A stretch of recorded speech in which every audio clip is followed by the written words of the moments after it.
time is up. My time is now, ladies and gentlemen. Welcome to the GodisaGeek podcast. My name is Dan Murphy. Joining me today, as ever, is Mr. Mike Stubbsy. Mike, how's it going? It's going good. You've been on any adventures this week? I've been on a few, yeah. No worldwide adventures? Is the tour on hold? The tour is on hold till next week, but I can't talk about that yet. So. That's it. Oh, that's it. I didn't know. This is enticing. Oh, you've piqued my interest. Well, you have to tell me afterwards. And someone who has been on adventures, but not strictly game related, returning after at least, I think, 2 weeks away has it been? We've been missing you. It's Mr. Greg Hill. Greg, how was your time in the Jurassic World / the Philippines? It was very good. It was really warm. I'm not tan though. I'm really white, which is kind of sad. But and it's just too warm. It's like it was really humid. The sun was out all the time, and I'm a green faced bastard. So but you're gonna save stories for the Patreon bit afterwards. Yes, Stick around for Greg travel and Philippine stories, as dramatic as ever. And how are you, man? How's it going? Yeah, it's going really well. I've got exams coming up, so I'm focusing on them. But once they're out the way, my life will be a lot better. So I had my last lecture today. Lucky bastard. I've got one more piece of coursework to do but I had 2 deadlines yesterday. And then I've got 3 exams. I've got, like I said, me and Stubbsy are going to be free, and I've got an exam. The day we fly to Dublin to fly to LA, I've got an exam that morning. Oh God, that sounds like a disaster. By the end of LA, I'm going to be hanging at my ass. It's going to be fucking grim.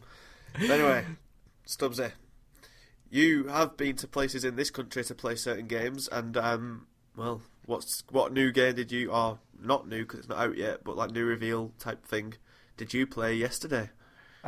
Yesterday I went down to London and the Copper Box Arena to see Gran Turismo Sport, I think is the name. Ooh, that is correct. It's not Gran Turismo 7, and it's not an expansion of 6. It's like a separate thing. They've just done that because they don't want a number on a new thing, you'd have thought. They've just done that because it's not big enough to put a new number on it. It seems the pretty game big. itself is not big enough. Like if they'd have said this was 7, then I think they would have got slaughtered because I don't think it has that much content. At least from what I saw. Let me preface that. Like, from what I saw, I think that's the case. I don't really know that much about like car games, so I don't know what kind of constitutes a lot of content. But I thought it looked quite like I was like see how many kind of tracks and cars and stuff like that there was. I sound so interested in this, but I thought there seemed quite a lot. But clearly I'm wrong. I think it's like I kind of think because they're aiming at the auto sport stuff, then obviously some of the car... I could be totally wrong on this because I don't know exact figures, but it feels like some of the shitty cars that you used to get like at the start of Gran Turismo in your career mode, they seem to be kind of gone because you don't really see like a fucking Kia Ceed doing motor racing around an F1 track. I would like to see that. That could be quite interesting, but they've obviously got rid of that, and they've got like more high-end sort of stuff and some GT concept cars, which turns out aren't real cars. Didn't know that. Oh, okay. Like they had physical like cars in the reveal building, and they were like crazy. They were like cars that don't look like cars. Like one of them you have to lay down in, and like I was talking to some of the journalists, just like, shit, these are pretty cool. They're just like, yeah, they're not real cars. They're just shells. Like only one of them actually functions as a car, but they're in the game and function as cars in the game. I suppose that's kind of cool, like kind of futuristic or whatever. Whatever floats the boat. I think if you're into that kind of stuff, then yeah. I think that would be really cool. But for me, it's just like, oh look, there's a car. Oh wait, it's not a real car. Okay. But yeah, the game itself. Again, I'm not like a massive racing guy. I did play GT5 a lot. I played GT6 a bit, so I'm not totally inept. But this kind of feels like GT5 and just looks a little bit prettier. Like it's the first proper one on PS4. So it's the only one on PS4, is it not? Yes, maybe. Probably. Gran Turismo 6 came out in 2013. Oh yeah, that was only on a PS3. Everyone thought it was going to be PS4 launch, but then they were like, no, fuck you, I did it on the PS3, lol. But yeah, it looks prettier, which you'd kind of expect. The car models look pretty good. I seem to remember him saying that they've rebuilt all of them, because like there used to be a thing, at least I know in GT5, where some of the models were basically up-reses of the PS2 era models. So apparently they've like scrapped all them, and every single model is like brand new, designed for the PS4. When you're actually playing it, or well, not playing it because you don't notice it when you play it. When I was watching other people play it, it kind of didn't impress me visually as much as I'd hoped. It looked good, but there were issues such as texture popping in certain background places, like quite noticeable. Yeah, I've heard from a few people who went to the event that they weren't impressed with its looks and whatnot, and it's 6 months away from release, I believe. Yeah, well, to be fair, I think we were all having in the same group conversation that sort of saying shit like there's a massive bit of texture popping right there. But yeah, like visually it's all right. I would expect them to polish it up, purely because like fucking Drive Club probably looks better than this as I saw it. Gameplay wise, it's like driving games, go around the track. That's about all I can say, to be honest. Yeah. It didn't feel awful, and once I kind of got the hang of it, then it actually was quite fun. Like I was playing on the intermediate difficulty. They had 3 settings, like beginner, intermediate, and I was like, I don't really want to be beginner because that's like it makes me look shit. So I went for intermediate. Got routinely destroyed until I got about an hour and a half gameplay total, I'd say. And the only time that I won a race against the AI was the last one, where it was on the Nürburgring, and I was in a fucking Golf of all things. And like last corner, I was just like, right, fuck it, I'm winning this. So I just rammed into the person who was just in front of me and sent him off the track and then won. Because for the demo purposes, like I don't know if this is in full game or not, there was no damage and there was like no whatever damage does to slow your car down. Like, there's no visible damage and there's no in-game slowing down damage. Again, that's probably going to be different. But so yeah, that's GT Sport. How did it feel to actually race with the cars and that? Did it feel like Gran Turismo? Was it just standard, or was it good, or what? It feels alright. Like, I'm sure someone who's more qualified than me can tell you the intricacies of how amazing it feels or how rubbish it feels. Yeah. To me, it was serviceable. Like, it works. It's cars go around the track. You can't really fuck it up, can you? I don't know. We used to have a guy, but he's gone now. We used to have a guy, but then he fucked off. Yeah. And got married and did all that Could shit. Could say it's a nail in your coffin. Oh, let's see what you did there. What's the story with the beta? Was there going to be a beta of it? I think I read somewhere. Apparently, I've only seen that today, but apparently there was going to be a beta. I don't know if that was confirmed or not when they announced it at Paris Games Week, but that has seemingly been sacked off. Yeah, I read that. Launching it this year. Yeah, because they were like the beta would slow them down or something like that in terms of development. So there's no point. I mean, that's fair enough. Man, imagine if they fuck it like Drive Club did.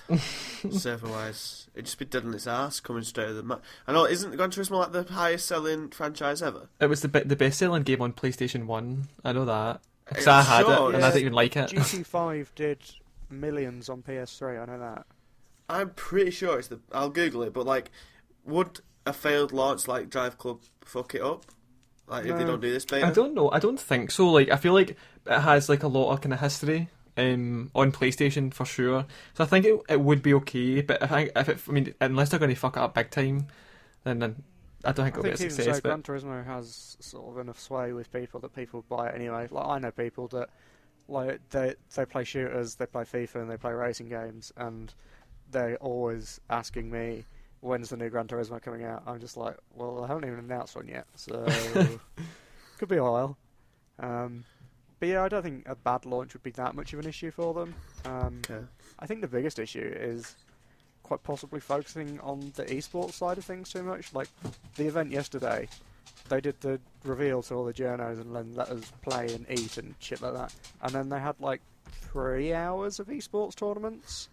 And because it's like the motorsport sort of type thing in the game, then I think they're going to go heavy on that.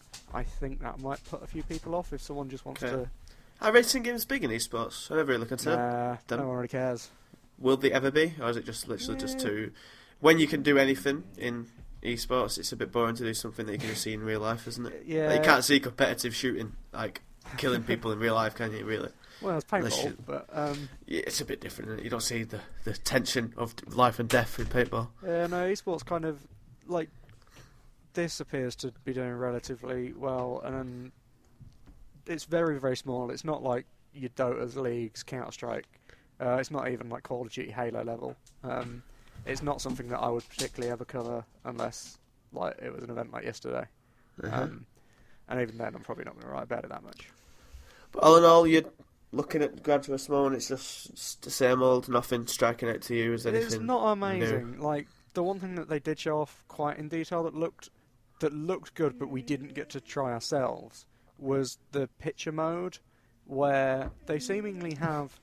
I'm not sure if it's 3D created environments or if it's just a picture of like different locations in the world, and then you can drop a 3D model of the car onto it, and it looks like the pictures they showed genuinely looked like that car was in that place. And they had like some impossible situations, like a car in like the middle of the like some. Oh, that's right. valley Don't they, thing. and they're doing it where you can put the cars anywhere, like with backdrops and stuff. Yeah, but there's only a certain amount of backdrops in the game. They must do it where you can put your own pictures in. I don't think that was confirmed. But apparently the pictures you output can be up to 4K resolution.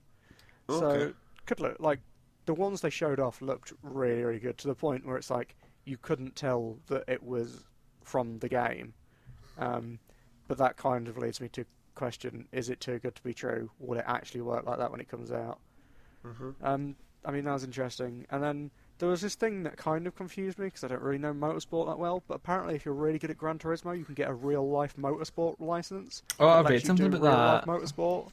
That's mad. I don't know what kind of license it was though. I saw it, but I can't remember the name. It was something, but I think you said something about it as well, Mike, on like our group chat. But Yeah, they like defined it. when they started announcing it. They were like, "Oh yeah, you can get a driving license by playing Gran Turismo." I was like, "What the fuck?" Like that sounds surely unsafe. that can't be allowed.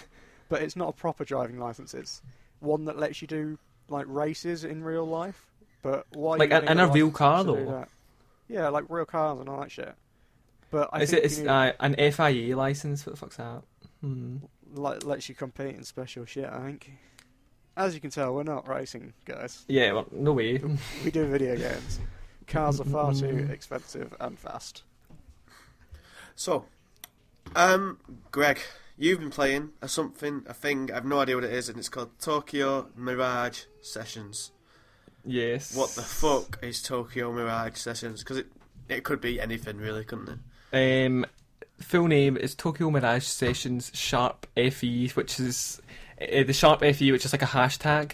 Stands for Fire Emblem. So it's like a Shin Megami Tensei. Well, originally it was called Shin Megami Tensei / like kind of cross with Fire Emblem. So it was kind of like two games in one. See, I've heard of Shin Megami Tensei. Yeah. You know Persona. Yeah. It's like Persona kind of. But like Okay. it's kind of like Persona and a bit of Fire Emblem mixed together. It's more Persona, like what I've played in it is more Persona, and it's just got Fire Emblem like sound effects a bit, and like a bit of character design looks a bit Fire Emblem-ish. But it's pretty much Persona. There's loads of the dungeon crawling and stuff like that. And so anyway, my sister just texted me. She says our dog's an arsehole. What's your dog done? She was crying. Like I don't know if you could hear her, but she was like walking about my room, and then she tried to get up my bed. And then my sister had to come and let her out because I texted her. I was like, "Dog's crying at the fucking door," and then she had to come and let her out. Anyway, sorry, I just busted out laughing. So it's more like Persona than Fire Emblem. Basically, there's these kind of beings called Mirages. They're like spirits. They kind of invade the Earth, I suppose. They don't invade the Earth. It's not like an invasion, but they kind of start appearing all over Japan. And there's this event called the Mass Disappearance, and it's like a kind of concert thing. And all these people go missing. This girl's sister, like, there's only one survivor. It's this little girl. It turns out she's the one you kind of like play as or play alongside. Her sister goes missing, or like 1,000 people go like get taken away by these mirages, and no one really knows what it is until like a few years later. You somehow get roped into this kind of like this world. I can't remember what it's called. It's like it's like an idol something. You get roped into that, and then it's like basically like a Persona dungeon. You just walk through it, and enemies kind of like spawn, and the battles are pretty much similar. So once you kind of get to the end of the dungeon, you've become like it's called a Mirage Master. So you've paired with a Mirage, but it's like a friendly Mirage. It's not like a bad one. And it's kind of like it's like a Persona. You blend into each other, and you become like kind of like a fighting character. It's like the coolest fucking outfits ever. Like they look amazing. Like really, it's like out of this world. You become a Mirage Master, and you can fight the Mirages and kind of defeat all their influences, and like you're trying to like get rid of them like from the Earth. It's really, it sounds pure whack, but it's kind of like Persona. It's like the Midnight Channel. It's really good so far. I've only played like 3 hours. I wish I'd played more, but I haven't. I've got exams. It has a really good soundtrack. The cutscenes are so good. Like, they're really well animated, and it looks like you're watching an anime. The character design is absolutely brilliant as well, because the costumes and all that are just like out of this world. They're so like Japanese, like they're just amazing. I can't believe it. There's a lot of dungeon crawling. The battle system is really like Persona. They can level up, like it's sort of like Fire Emblem, because when you level up, you hear the kind of level up Fire Emblem noise, and it has like the same kind of skill traits as Fire Emblem. But apart from that, I don't know why the Fire Emblem thing's in it, because they might as well just put their own sound effects in it and made it like its own game, because it really works better without the Fire Emblem in it. Is this Wii U or 3DS? Wii U exclusive. I've been hyped for it for so long. Like, I was like begging. I was like, I need this game so much. Eventually, I got it, and I've only put 3 hours in. I wish I'd kind of put in a bit more, but I will after my exams. I don't know how long it's going to be. I read somewhere it's going to be like 12.5 hours, which isn't really that long for like a single player game, because there's no other kind of modes or anything. But we'll see how it goes. It's playing really well now. It's filling a Persona shaped hole in my heart. Well, I was just going to say, to me, it sounds like, when you describe it, then it sounds like practically every other Japanese game like this. There's people, there's schoolgirls, there's little creatures that come out of nowhere, and you've got to fucking capture them and fight them. What stands this apart from other Japanese games? Of it's like, or is it not? Is it just the same, but just a nice take on it? It's a really colourful game, and it's based around the premise that if you're like a good like dancer or a singer, or like an idol in Japan, or you know what like a Japanese idol is, you're like a better Mirage Master. So it's based around loads of like there's like kind of like music video things and stuff like that, and you're part of a production company called Fortuna Entertainment, and they do like kind of, they own idols and stuff like that, and like they put out music and stuff like that. So it's based around this kind of like fame idea and like being like a superstar. So it feels pretty unique. It feels like, I mean, there are similarities. I can understand that it does sound a bit like every other game I've played from Japan, but it does feel pretty unique with the kind of the showbiz aspect, and it talks about showbiz a lot and being famous and stuff like that. So it feels a bit like Persona 4 Dancing All Night a bit, with the kind of, you're like playing along with an idol and you're trying to like be her like sidekick and stuff like that. But it's really good. I'm enjoying it so far. I just hope it like turns out in the end. I'm kind of nervous the way it's going to go, because I feel like it's reached a head already. Like, I'm 3 hours on like second chapter, and I feel like there's not really much else where they can go with it. But we'll see how it goes. What's the combat? It's just like Persona. If you've never played Persona, turn-based, standard. It's turn-based. You get like attack, and that's just like you attack with your regular weapon. You can use skills, and the skills have the exact same names they do from Persona. Like, you get Zayo, which is an electric one. You get Bufu, which is a ice one, and stuff like that. So it's like, I feel like I already know what I'm doing before like I've even like played it. When I went into my first battle, it was like, I don't need these tutorials because I've like seen it all before. It's turn-based, but there's a new thing in it in the battle system. It's called Sessions, which means if you do an attack and you've like that, your other kind of partner has a similar attack, they can do a follow-up, and it makes combat a lot more exciting because you can really hammer enemies. It makes it a little bit easier as well, because if you can just spam those attacks all the time and you get like double hits no matter what. But it is enjoyable. The combat is just, it's familiar. If you've played Persona, if not really much, if you played Fire Emblem, it's a lot different. But if you've played Persona, you'll see the similarities in combat and a lot of the kind of like the other gameplay, just like walking about the town and stuff like that. So good. So you like it then? Just tentative of where it's going to go. Yeah, I'll see where it goes. I mean, it's my most kind of anticipated game this year, so we'll see how it goes. Fair do. Tell you what's my most anticipated thing this year, and it's not really a game. It's the DLC for Witcher 3. Yes, listen, I know that you two haven't played Witcher, and so I'll keep this sweet. But it's good because, it's coming out on the 31st of May, Blood and Wine. It's a 28-hour expansion. And The Witcher itself turned 1 yesterday, 1 year old, which is mad because I'm sure I've played 2 years worth of it in a single year, so God knows. But basically, I want to talk about it because a new trailer came out for it, and Greg, your news editor, so have you seen the new trailer? Is it the Region trailer or the? Yes. No, I haven't seen it, but I did see it like come up. Sorry, you should have told me to watch it before, and I would have watched it. I should have. Stubbsy, I take it you've not seen it. But like, I have seen the original trailer of it though. Like I have seen footage of it. The teaser one. Yeah, I think so. Right, I want to tell you why this is so good, right? Because the area that they're going in this this expansion, it's not where it's like separate from where like the last expansion mostly took place in the current world. They just used part of the map that hadn't got anything in it.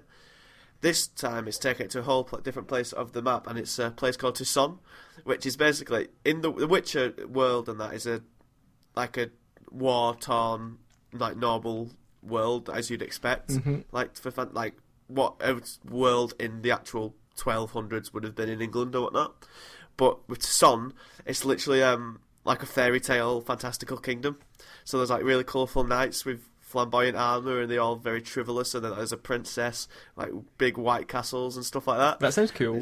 It's so good. It's like in the books, it's like so jarring because like literally in the books, everywhere is just ripped apart by war, and it's devastation everywhere, and corruption and all that. But then when you get to this place, it's literally just so weird because it's like a fairy tale.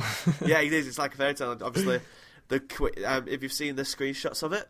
I have seen screenshots of it. You know the one of the blonde lassie with a crown on her head? Yeah, I have seen them, That is Anna Henrietta, who is the queen of Tucson. Oh, right. And she was like, she was going to get married with Dandelion until Dandelion cheated on her, and then she ordered her to be hanged. Oh. Spoilers for the books, but it's just so funny. But the biggest thing I need to say about this is that there's a character returning from the books in this, and it's amazing, and I can't wait. That's what I wanted to say. You're going to tell us who it is, unless it's spoilers. It's not. Right, listen, right. If you have read the Witcher books and you don't know who's going to come now, literally skip 30 seconds. But I doubt you have. Anyway, it's a vampire called Regis, and I can't tell you his full name because it's like really long. But keep skipping because I'm going to do book spoilers. Basically, he gets fucking munched at the end of the last book. But because in this world vampires don't actually die, they can like regenerate and it takes time. He's gonna come back, and I can't fucking wait because this whole expansion is about vampires. Really, like that's been seen even on the box art and stuff. And just it's so exciting. I can't wait. No, right now I've done. Now you've gushed about Witcher. Yeah. Unless you want to ask me anything, Gregory, because you seem interested. I know Stubbs is not. Stubbs doesn't give a fuck. No, see, I liked Witcher for a bit, and then I just thought it was like. So you actually played it? Yeah, I played it. I've got it. I own it. Fucking finish it. I just can't. I just thought it was. See, honestly, I probably will go back to it because I did actually enjoy it, but I thought it was a lot like Dragon Age Inquisition. I don't know if you've played that. It's so much better than Dragon Age. Did you play Dragon Age? Yes, and I hated it. Yeah, see, I couldn't finish it, and I was like. But I did enjoy Witcher for what I played, but I just eventually, like, now how all these games just keep coming out, and then you're like, fuck, because, I mean, Honestly, there's too many to play. I know, I will go back one day. Doom's out. Yeah, I'm dying for Doom. Doom's fuck. very good, actually. Have you played Doom? Yeah, I got Doom. You could have said that when I asked you what you played. I forgot. I'm sorry. I've that's only the played. It's not that forgettable, is it? We're going to finish this conversation quickly, and then you can tell us about Doom, because it's the biggest new release of that. Stop there! Greg, listen to me. Witcher is amazing. You'll love it. It's just play it on easy, knock it on easy, just munch for every enemy you can. It's easy. Like, you're a Witcher, you're meant to munch them, it's fine. And then just play for the... Whereabouts are you? I can't remember. It was a really long time ago I played it, but there was one point I was like going through the woods and kept getting attacked by these fucking animals, and I was like, I give up. I eventually just turned it off and didn't put it back on. But I do Were have you playing it on easy? No, I think it's playing on normal because I was. Yeah, put it on easy because it's actually quite hard on normal. I could play it on normal, and just put it on easy. Okay, I will try it on easy. I'll do it after exams. I'll do it over summer, right? And by the end of summer, I'll be able to give you a full account of my Witcher review. So good. There's so much stuff in it. It's just unreal. Now, Subsy, you've played the biggest release this week and reclined to tell us. So you've been playing Doom. Tell us about Doom. I want to preface this by saying I've only played like 3 hours. I feel like once you play 3 hours of Doom, you've played 30 hours of Doom somewhere. Well, I've only played the multiplayer as well. Okay. And I've only played Team Deathmatch in the multiplayer. What else is there in the multiplayer? There's loads of shite in the multiplayer. But it's fucking good, man. Like, I kind of went into it thinking it could be sort of... Like, I kind of just wanted a normal shooter story campaign that I can sort of play through in the evenings and not put any thought into. And then, like, the first time I loaded it up, it was like, about 11:45 at night, and I was like, right, I'll just jump in for a couple of games of multiplayer just to sort of see what it's like. And then it just sort of got me hooked, because it just feels so good to play. Like, this is a proper classic arena shooter style, which kind of makes me wish I got it on PC and not PS4. But like the shooting and the actual movement, it's so fast, and it's probably the best feeling shooter I've played in a long, long time. Okay. It just feels so good and fun to play. Feel better than Overwatch? Or do you not count Overwatch in the same bracket? Nah, it's not really the same bracket, but it's up there. Okay. Like, I think I might just not play Overwatch until I finish Doom. Ooh. So yeah, that's that. But See, Overwatch is out next Tuesday, and like I was contemplating going trading a lot of stuff in tomorrow to get something, either Uncharted or Doom. But I don't. If you're saying that, then I have to play on Overwatch, and I don't want Doom because then it might just put me off and make me feel bad of Overwatch. See, I have no desire for Overwatch, so I'm cool to spend my money on Doom. But that's because I have too much to do. Being. I know. Everyone talks about Overwatch like it's the second coming, and I haven't So paid good, attention to it at all. Like, I haven't even played the beta or anything because I'm a fucking scumbag. I will eventually. I'll maybe like, I don't know. I won't play the beta because I can't be fucked. It's like, when it depends the beta finish. It's done. It has. Oh, It comes out for real on Tuesday. But please continue about Doom, Susie. Yeah. How does it feel? I suppose. And like, why? What guns are in the multiplayer? Like, what? How do you? And what's the like leveling up system? What's the hook of keeping you going? The leveling up system I haven't quite figured out yet, but like you get these things called hack some things that like give you different bonuses when you die, and you keep getting different ones of them, and then as you level up, you unlock your creator class shit and like that. But the weapons that I've been using most effectively are the rocket launcher thing and the super overpowered shotgun. That isn't really overpowered because you have to be really fucking close to like kill someone. And what I really like about that combination is that when like most of the maps are quite well designed because they have like really confined corridor spaces. Okay. And they also have like big open spaces, or not big open spaces, but spaces that if you find the right angle, it's quite a long way to like you can see quite a long way across the map. So with the rocket launcher, like when you're in one of the open spaces, you can sort of fire a rocket in that general direction, like a long distance, and still hit someone. And then with the shotgun, like if you're running through the corridors, if you turn and bump into someone, which can happen, like and does happen quite a lot. Okay. If you hit one shot and you're close enough, it'll just insta kill them. And like, I started off really, really bad at it. Like I was going like 3 and 18, and just generally being a hindrance to my team. Ooh. And then Never good. at some point, it just clicked. I went from like having crap KD like that, and one game I think I went 19-8 or something like that. And that was like, right, I got it now. And then for the next 3 or 4 games, which is basically all that I've played now, I've just been like really, really good. So this is my new jam. Like I'm gonna So go you're pro proper and into do it then, yeah. So Is there any scope for Doom to be a esport? I was talking to someone briefly about this the other day. I imagine there will be a small community around it. It won't take off. It won't do as well as Overwatch will in terms of esports. Let's put it that way. And I think that's a really questionable decision to actually launch it now, a week away from Overwatch, when that's 2 games that are both shooters, both have kind of similar audiences. Battleborn the week before it as well. Yeah, and like they both have kind of similar audiences, and they both realistically did have the potential to be esports. I just think Doom would never have as big an audience as any other esport, but it could have had a decent small community, kind of like Rainbow Six, just a bit bigger. Yeah. And I don't like. There will be a small one, but it's not something that will take off massively. So how come we haven't fired into the multiplayer and the single player yet? Because multiplayer is just too much fun. Really? My like rule that I always do with games is play the single player first to get like the feel of the game. That's what I'd always do with Call of Duty: play the campaign and then get into the multiplayer. I know that leaves you like quite far behind and everything, but See, I was going to do that, that. but like the first time I booted it up was like pretty much midnight. And I was just like, I don't have time to sit through a tutorial and all that shit. I just want to shoot some shit in the face. Yeah. Fair enough. So How does it look like physically? And like, what's the art style? And is it just what it looked in the? You know, when the Doom, first innit? release trailer? Like, Just Doom it's standard. very dark Orange. and grey, and there's bits of green that give you ammo. No, not ammo, armour. Who do you actually fight as well? Like, is it just Men. people v people? Yeah, nothing. In the Does multiplayer, Doom- you just fight other men. Did Doom have multiplayer originally? Not way back, I don't think, but This was it's weird. had multiplayer before. I want to say maybe. I don't know. I never played I Doom. don't know. That's why I'm interested by this one. But I'm actually just got my renting thing. It's just come. The renting thing's doing me nothing because Ratchet and Clank was top of my list, and instead they've sent me Far Cry Primal. So I have to play that instead. But what can we do?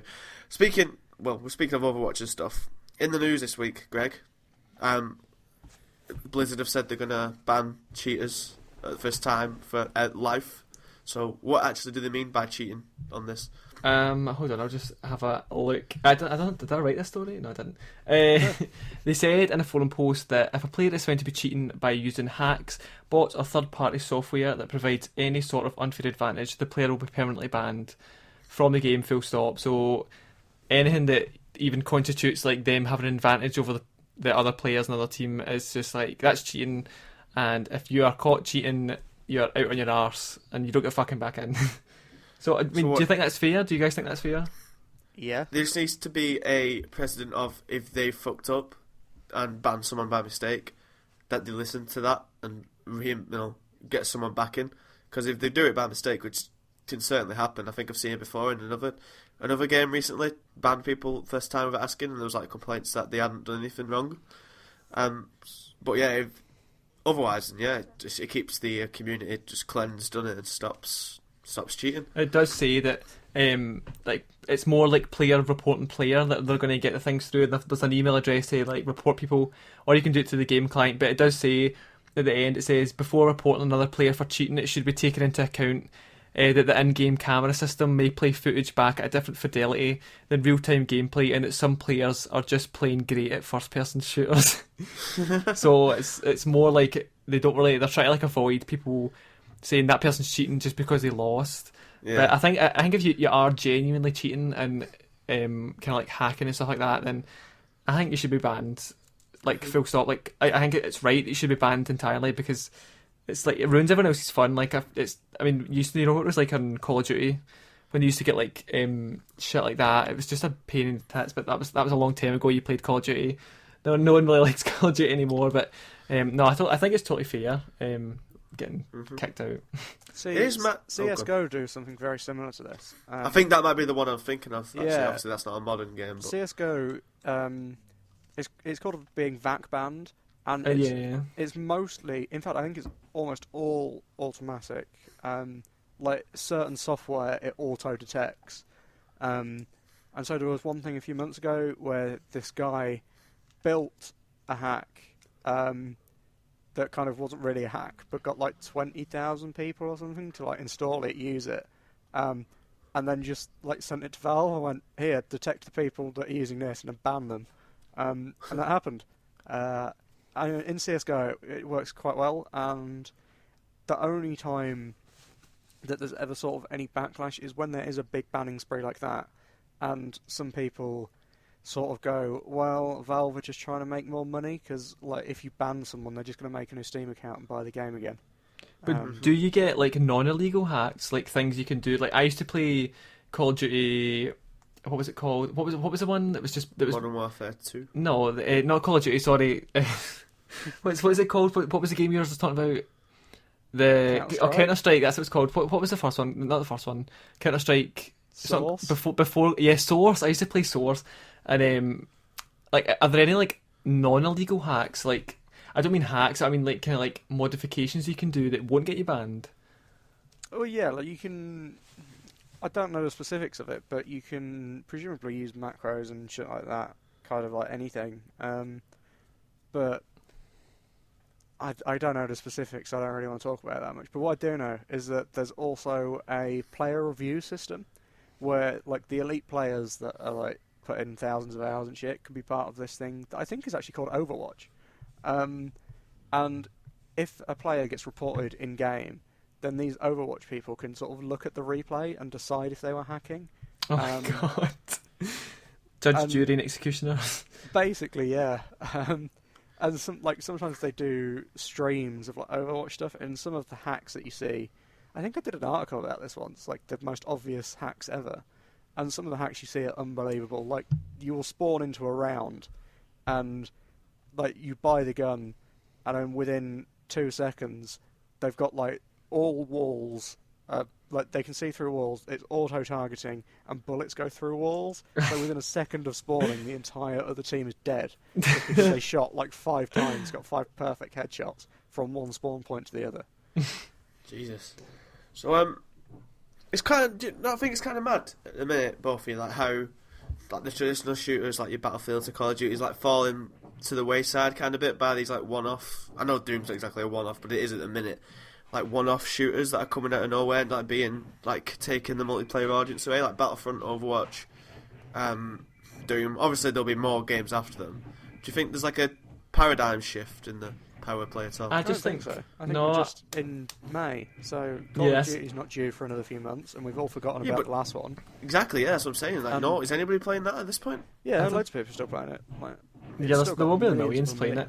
That's what I was going to say. I was going to say, like, yeah, this game's come out, and it's like it'll have the multiplayer audience for a bit, but then like Call of Duty's coming out this year. Like by the end of the year, no one will be talking about Overwatch. And like, unfortunately, well, I still think Overwatch will have a lot of staying power because it's Blizzard. But then I think PC. Yeah, that's what I was going to say. On PC it will, but I think it's like a natural thing. People say this game is going to have like a lot of like still going to have loads of players come this time, and it's like it's kind of, although people will still play it, like the media shift has like moved on, so it maybe doesn't actually seem like there's a lot of people playing it, but it actually might be. But come November, everyone will be talking about Call of Duty, and like that'll be the multiplayer of the moment. Mm-hmm. It's a shame because I'd like there to be a bit more of a paradigm shift, which I think there is a little bit. Anyway, I want to talk about Overwatch specifically. Stubbsy, I had no fucking idea the amount of lore in this game. It's Blizzard, isn't it? It'll all be like a load of bollocks that you can read if you really want to. Yeah, I've been doing it. Have you not seen the animated charts? Yeah, I've seen a bit of them. They're so good, and it feels like I've almost got there isn't a single player to this, because it's such a cool story. I know they're releasing these shots, and they'll probably do a movie at some point on it. But it's so cool. Are you caught up on the lore at all of it? No, I guess no. Like I watched the first 2 shorts at the event because I was forced to, and that's about it. so void of emotion, Stubbsy. Yep. Like, it's so good. Did you know Genji and Hanzo are brothers? Yes. Do you know Hanzo killed Genji? Yes. Do you know Mercy brought Genji back to life? Yes. Do you know Genji hated his body because he became a robot, so he went wandering the world, met Zenyatta, and Zenyatta made him love himself again? No, I didn't know that. Oh, well, there you go. I've trumped you on it. Yeah. Because Zenyatta's a monk and that, innit? So he like brought him peace to his mind and all that type of jazz. So cool. You should read up on that. Like, Reaper used to be a dude called Reyes who was in Overwatch, but then because Soldier 76 was a guy called Johnson, I think. Johnson got all the credit, so he went off on one and like started killing everyone. It's really cool. See, I could read all this, or I could just play the game and get really good, and I make millions playing esports. But you're not gonna make. I saw it when we went to Cologne to watch it over like Rainbow Six, and you were smashing it on the keyboard with Rainbow Six, you and the other lads. Yeah. So actually, how good are you at actual games? Like, could you? Because we all know I'm shit. How good actually are you? Could you do it? No, I'm a games journalist and we're all shit at video games. So exactly. No hope in hell. So all talk, no back. I like to think if I put a few hours into Call of Duty, I think I could probably get back to a half decent level. Because I used to do that back in the day, like if I can game battles and shit like that. I get a lot of cravings to go back to Call of Duty. Like sometimes I'll be lying in my bed and I'm like, I really want to play Call of Duty right now. And then I realise I'm like a 20-year-old man and I can't.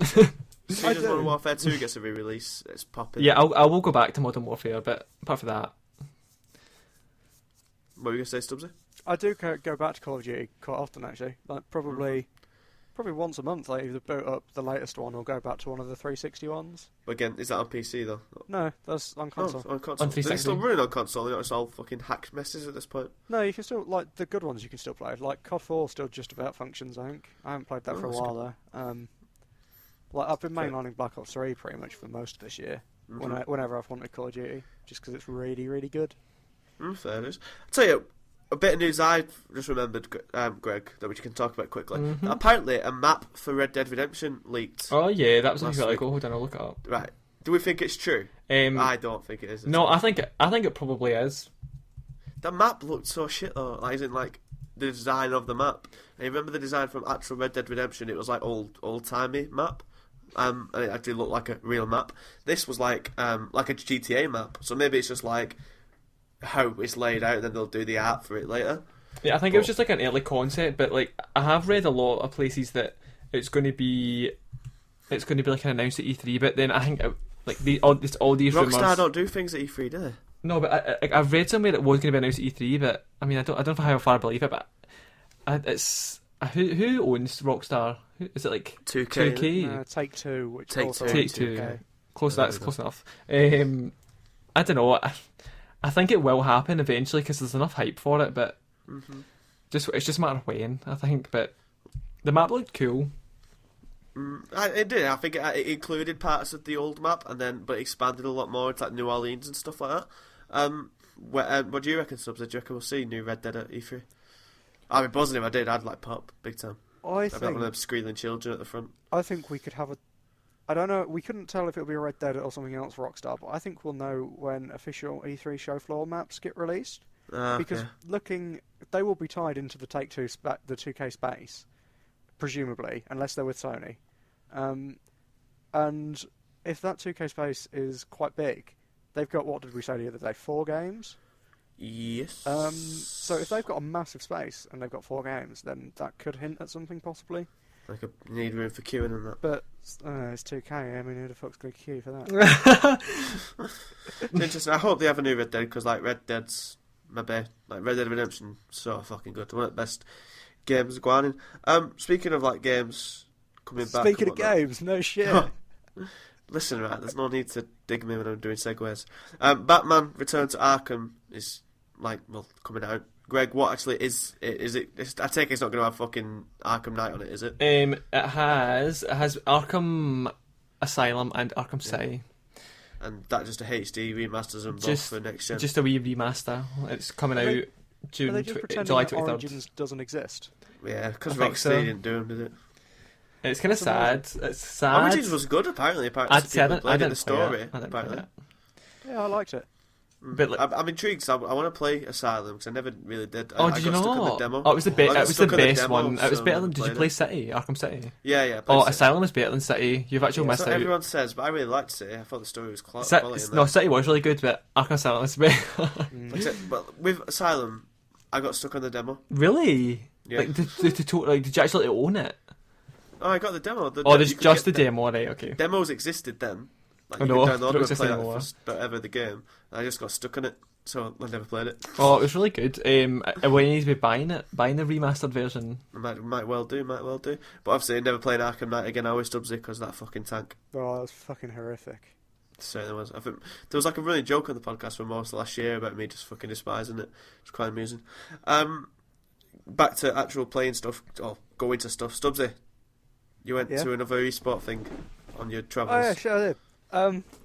God, I forgot. Tell the story about your hotel again, because that's funny. It didn't twig actually. What you was on about there. What can I say? But yeah, in last weekend, the ESL Pro League Season 3 Finals, which is a massive Counter-Strike event, took place at the Indigo O2, which is at the O2 Arena in London, but it's not the real O2 Arena, it's like a little side arena just to the side of it, which was kind of like, even one of the pro players said to me in an interview, they were just like, oh, I thought I was playing in the proper arena, and then I got here and I was like, oh, and then they were like, but the crowd was still really good, the crowd were really loud, which they were, because it's a UK crowd and everyone got pissed and why? decided... Is it like the darts? Is it like the darts when people just started singing random chants for stuff? Yeah, but like they're clearly football based, most of their chants. Yeah. So like the final was a team called G2 against a team called Luminosity. Luminosity are Brazilian, G2 are French. Okay. And for some reason the UK decided that we really liked the French team. Yeah. So like most of the crowd was cheering for them, and then there was like a little subsection that were Luminosity fans. And like whenever Luminosity were winning, this subsection of Luminosity fans were like trying to be as loud as the rest of the crowd.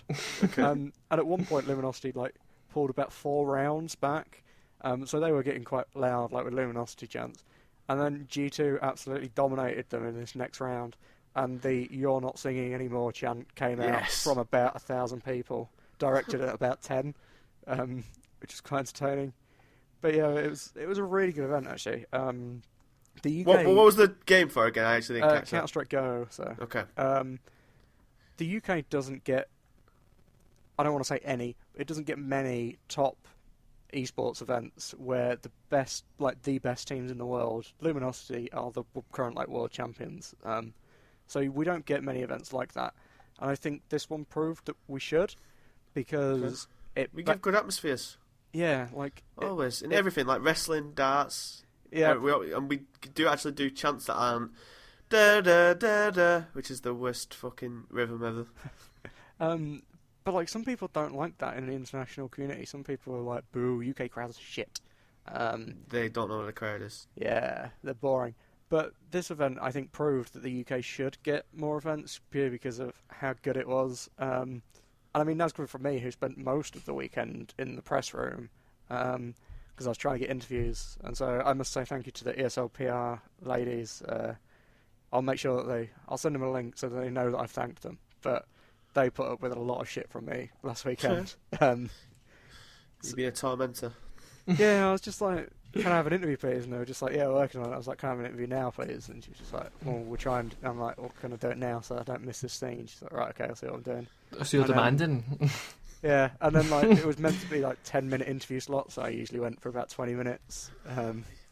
Scumbag. Yeah. You're the one who gives the bad name, Stubbsy. But they put up with me, and I thank them a lot for that. But yeah, I kind of wish that I'd got some people kind of like yourself who doesn't like esports that much to come down, because I genuinely think, especially you, Murph, with your football background, I think you would have loved this. Cause oh, mate, I would have got well involved. I'd have been starting fights and that, and throwing flares and the away days, just go for it, mod style. Yeah, I think you would have really enjoyed it.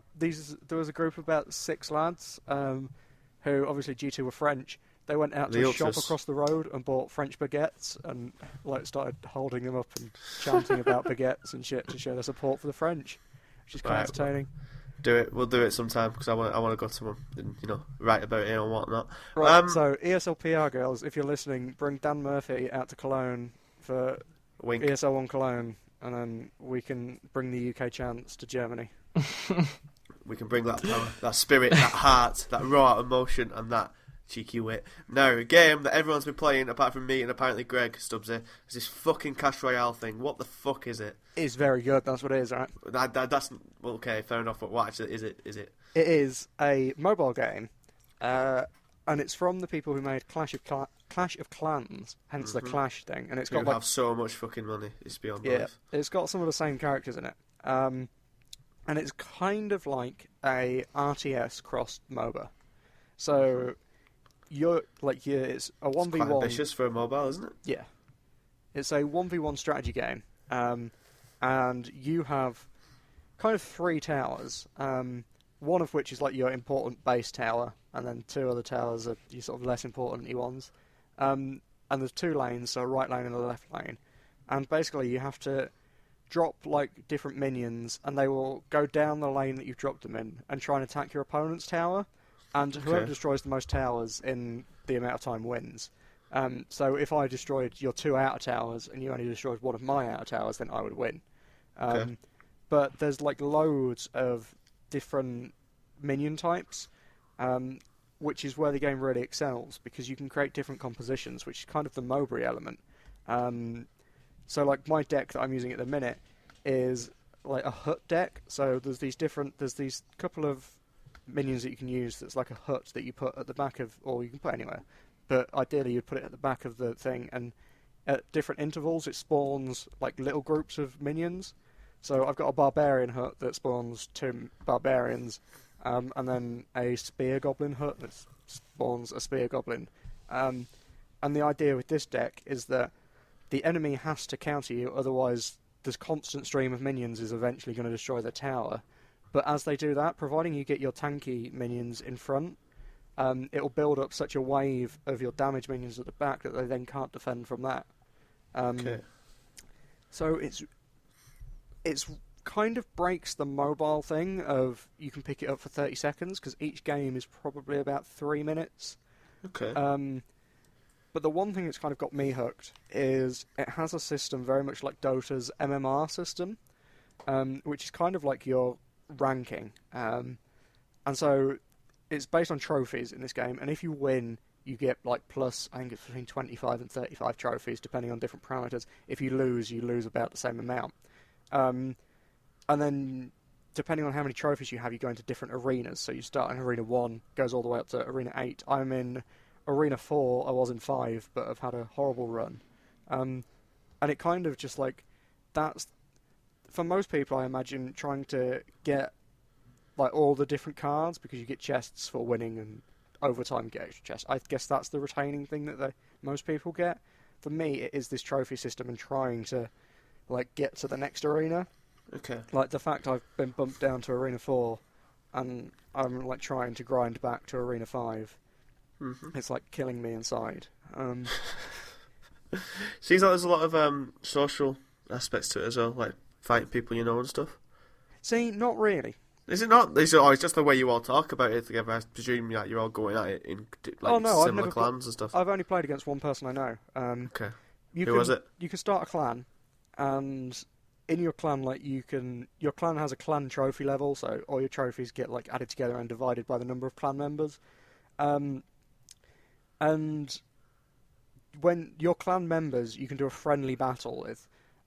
So friendly battles give no trophies, give no rewards whatsoever. It's kind of just like a friendly match in football, but really lower stakes, kind of.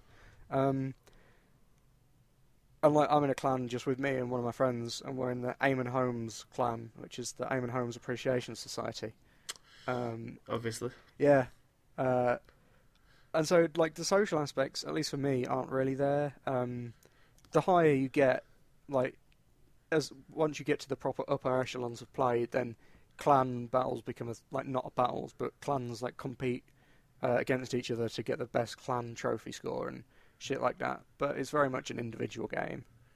One thing that I will say about it that actually really has surprised me, especially the consistency, because I've been playing this for probably about a month now, is because there is so many people playing for it, you're never waiting more than 5 seconds to get a match. Like, if I pressed the battle button right now, I would be in a match before I finish this sentence. So I think that's really quite impressive.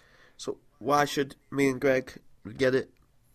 Because you'll get this, you'll really like it, and then you'll go, I wonder what else I can play that's similar, and then you'll come play Dota with me, and I'll have more Dota friends. That's never happened in a million years. Nice try.